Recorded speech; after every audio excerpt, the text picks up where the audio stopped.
ఆ మాటలు ముందే గ్రంథస్థం చేసినాడు. ఏమనంటే గొర్రెల కాపరి కొట్టబడతాడు అని.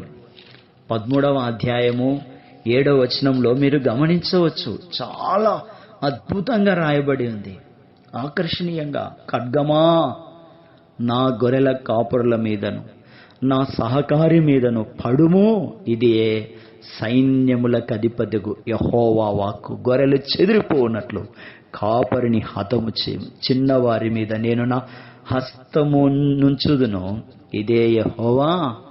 కాపరులంటే ఈ కాపర్లు కాదు, ప్రభు అని యేసు క్రీస్తుని గురించి చెప్పబడింది ఇక్కడ. కాబట్టి ఆయన్ను మనం చూడాలి. ఖడ్గమా నా గొర్రెల కాపరి మీదను నా సహకారి మీదను పడు, ఇదే సైన్యములకు అధిపతియగు. ఏమైతుంది? ఖడ్గం పడితే చెదిరిపోతాయి గొర్రెలు. కాపరిని హతం చేస్తే చెదిరిపోతాయి. తండ్రి ఎత్తిన చేతిని దింపమనే స్వరం వినపడలేదు. ఆనాడు తన కుమారుణ్ణి శిలువలో వధించుటకై ఎత్తినటువంటి అబ్రహాము చేతిని దింపమని ఒక స్వరం వినపడింది. అబ్రహమా, అబ్రహమా, ఆ చిన్నవానికి ఏమీ చేయకు. నేడు ఆ స్వరం వినపడలేదు. గొల్గొతా కొండ మీద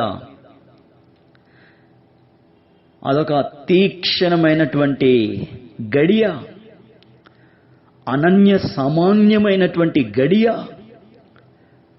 అట్టి గడియ, ఆ సమయం అది వరకెన్నడూ లేదు. దాని తరువాత మరెన్నడూ అట్టిది ఉండదు. అది కేవలం ప్రభు అయిన యేసు దేవుడు తన కుమారునికి మాత్రమే అనుమతించినాడు. ఆ సమయమున విమోచింపబడిన ప్రతి నేత్రము విసుగు లేకుండా ఎల్లప్పుడూ చూచుచునే ఉంటా ఉంది.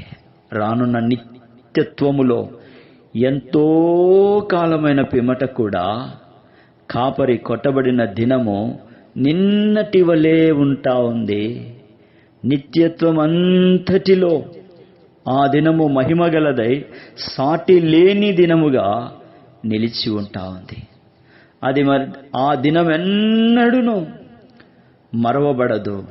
ఆ దినమును జ్ఞాపకము చేసుకున్నప్పుడెల్లా విమోచింపబడిన ప్రతి హృదయమునకు ఎట్లా ఉంది అంటే ఆరాధనను ఆత్మతో సత్యముతో